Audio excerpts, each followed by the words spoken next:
Hello students, आज आपण 10th standard अल्जेब्राचा सेकंड लेसन क्वाड्रॅटिक इक्वेशन्समधील प्रॅक्टिस सेट 2.2 मधील एक्झाम्पल 9 टू एक्झाम्पल 12 पाहणार आहोत. हा एक्झाम्पल 9 2m ब्रॅकेटमध्ये m-24 इज इक्वल्स टू 50. आता हे आपण प्रथम काय करू, सॉल्व करून घेऊ. पहा, या 2mने काय करावं लागेल आपल्याला, mला आणि 24ला मल्टिप्लाय करावं लागेल. 2m इंटू m काय येईल, 2m square minus 2m into 24 इथे येईल 24 टू जा 48 m इज इक्वल्स टू 50. आता हे 50 काय करू आपण, या साईडला घेऊ. इथे साइन प्लस आहे, या बाजूला आल्यानंतर मायनस होईल. 2m square minus 48m minus 50 is equals to 0. आता काय करू आपण, या कॉन्स्टंट m स्क्वेअरच्या कोएफिशियंटला मल्टिप्लाय करू. काय होईल, 50 इंटू 2 किती येईल, 50 टू जा 100. काय केलं आपण, कॉन्स्टंट टर्मने m स्क्वेअरच्या कोएफिशियंटला मल्टिप्लाय केलं. किती मिळालं आपल्याला, 100. आता 100चे आपल्याला 2 फॅक्टर्स पाडायचे आहेत. असे फॅक्टर्स पाडायचे की ज्यांचं मल्टिप्लिकेशन 100 आलं पाहिजे आणि त्यांची सबट्रॅक्शन केल्यानंतर आपल्याला 48 मिडल टर्म मिळाली पाहिजे.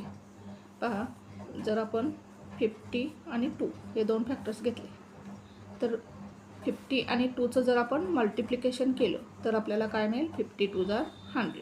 आणि जर आपण काय केली, या दोन्हींची सबट्रॅक्शन केली 50 मायनस 2 तर आपल्याला काय मिळेल, 48. कॉन्स्टंट टर्मचं साईन काय, मायनस, म्हणजेच आपण यांची जर सबट्रॅक्शन केली तर आपल्याला 48 मिळेल. आता आपल्याला साईन काय, मिडल टर्मचं साईन काय आहे, मायनस, म्हणजेच आपल्याला 50चं साईन काय द्यावं लागेल, मायनस. मायनस 50 प्लस 2 किती मिळालं आपल्याला, मायनस 48. म्हणजेच काय, पहा, 2m स्क्वेअर मायनस 48m कसं लिहायचं आता, minus 50m plus 2m minus 50 is equals to 0. आता काय करू आपण, पेअर्स तयार करू. आता फर्स्ट पेअर आणि ही सेकंड पेअर. फर्स्ट पेअरमधून आपल्याला काय कॉमन काढता येईल, पहा, यामधून आपल्याला 2m कॉमन काढता येईल. दोन्ही टर्ममध्ये m आहे आणि दोन्ही टर्ममध्ये 2 आहे. 50 म्हणजेच काय म्हणू शकतो आपण, 2 इंटू 25 म्हणू शकतो. 25 टू जा 50. आता जर आपण 2m कॉमन काढलं तर यामध्ये काय राहील, m. 2m into m 2m square minus, आता यामधून जर आपण 2 कॉमन काढले तर आपल्याला काय, 2m कॉमन काढलं तर इथे काय राहील, 25 प्लस, तर यामधून आपण काय कॉमन काढू शकतो, 2 कॉमन काढू शकतो. 2m मधून 2 आपण कॉमन घेतला तर काय राहील, m मायनस 50 म्हणजेच काय, 2 इंटू 25. 2 आपण कॉमन घेतलेला आहे म्हणजेच काय येते, 25 इज इक्वल्स टू 0. आता आपल्याला काय मिळालं आहे, ते सेम ब्रॅकेट मिळालेलं आहे, कॉमन मिळालेलं आहे, m-25. हा काय करू आपण, m-25 कॉमन घेऊ. सेकंड ब्रॅकेटमध्ये काय येईल मग, 2m प्लस 2. m-25 कॉमन घेतल्यानंतर इथे काय राहील, 2m आणि m-25 हा कॉमन घेतला आहे त्यामुळे इथे काय राहील, 2 plus 2 is equals to 0. Therefore m-25 is equals to 0 और 2m plus 2 is equals to 0. आता हे 25 आपण या साईडला घेऊ. येथे काय, मायनस आहे, या बाजूला आल्यानंतर प्लस होईल. m इज इक्वल्स टू 25 और आता हे 2 आपण या साईडला घेऊ. 2चं साईन प्लस आहे, या बाजूला आल्यानंतर मायनस होईल. 2m is equals to minus 2. हे 2 आपण या साईडला घेऊ. येथे मल्टिप्लिकेशन आहे, या बाजूला आल्यानंतर काय होईल, डिवाइड होईल. m is equals to minus 2 divide 2. 2 1 जा 2, 2 1 जा 2. Therefore m is equals to minus 1. म्हणजेच आपल्याला 25 अँड मायनस 1 हे दोन रूट्स मिळाले. आन्सर लिहू आपण. Therefore 25 and minus 1 are the roots of the equation. Next example पाहू आपण. 25m² is equals to 9. आता काय करू आपण, हे 9 काय करू या साईडला घेऊ. काय होईल पहा, 25m², येथे सेन प्लस आहे, या बाजूला आल्यानंतर मायनस होईल. -9 इज इक्वल्स टू 0. आता 25 हा काय आहे, 5चा स्क्वेअर आहे. मग आपण हे कसं लिहू शकतो बघा, 25चा square root 5, m² square root m. म्हणजेच आपण 5m स्क्वेअर काय येईल 25m², मायनस 9चा स्क्वेअर रूट काय 3. म्हणजेच आपण हे कसं लिहू शकतो, 3चा स्क्वेअर इज इक्वल्स टू 0.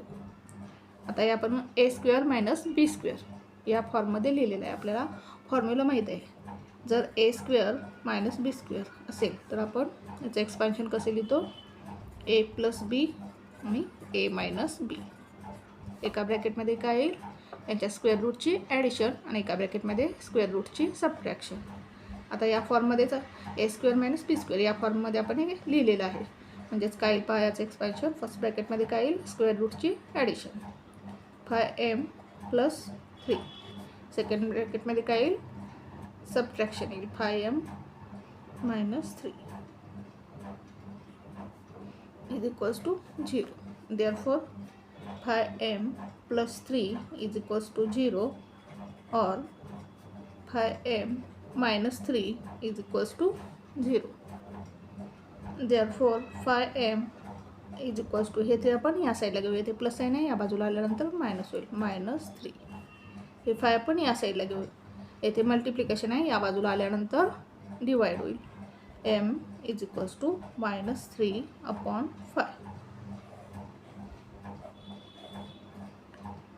और आता हे 3 काय करू आपण, -3 या साईडला घेऊ, येथे साईड मायनस आहे, या बाजूला आल्यानंतर प्लस होईल. 5m is equals to 3. आता हे 5 आपण या साईडला घेऊ, येथे मल्टिप्लिकेशन आहे, या बाजूला आल्यानंतर डिवाइड होईल. Therefore m is equals to 3/5. म्हणजेच आपल्याला -3/5 अँड 3/5 ही 2 रूट्स मिळाली. Therefore -3/5 and 3/5 are the roots of the equation.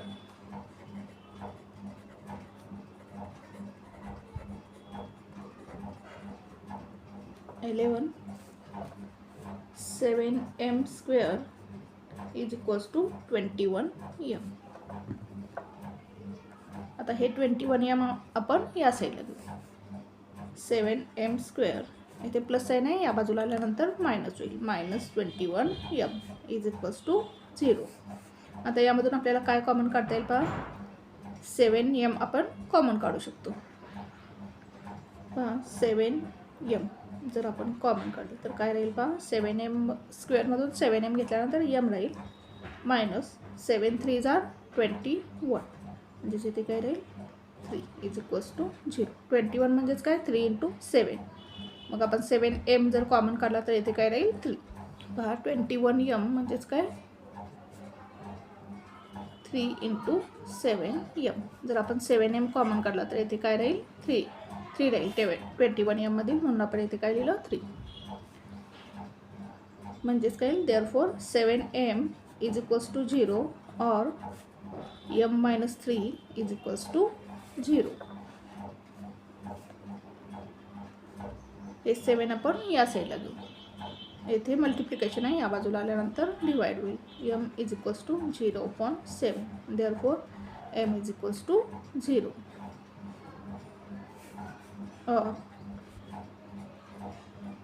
आता हे -3 आपण या साईडला घेऊ, येथे साईन मायनस आहे, या बाजूला आल्यानंतर प्लस होईल. m is equals to 3. म्हणजेच आपल्याला 0 आणि 3 ही 2 रूट्स मिळाली.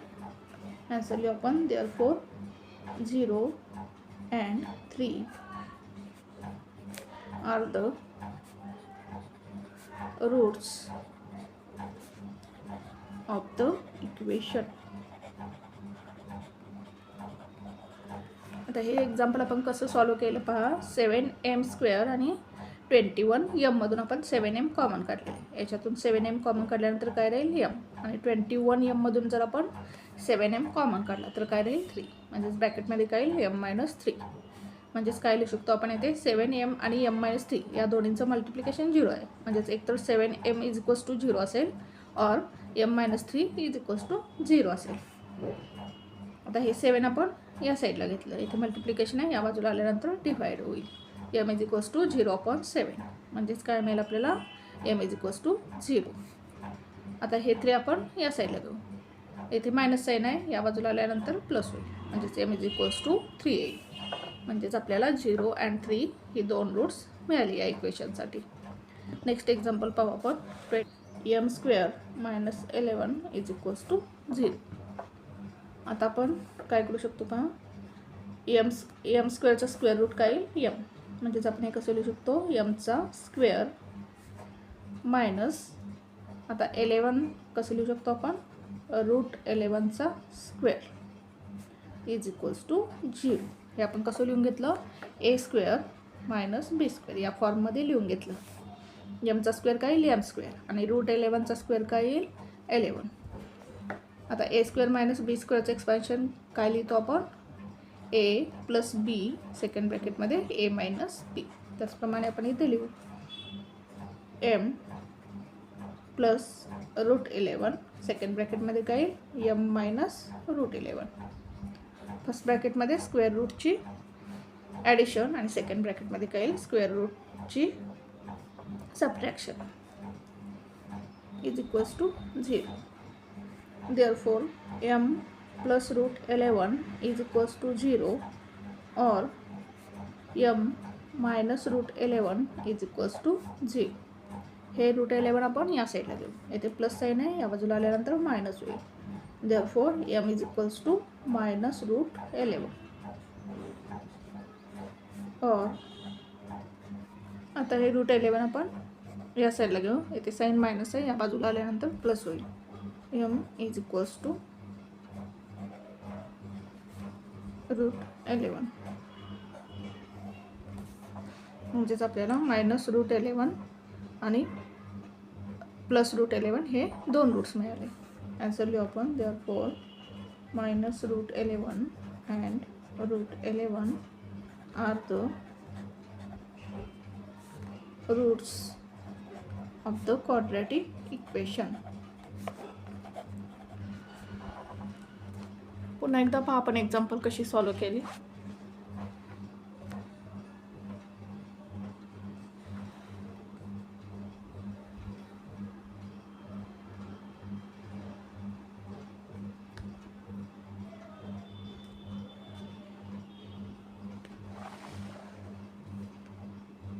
Thank you for watching this video. जर तुम्हाला व्हिडिओ आवडला असेल तर व्हिडिओला लाईक करा, कमेंट करा, शेअर करा आणि चॅनलला सबस्क्राईब करा.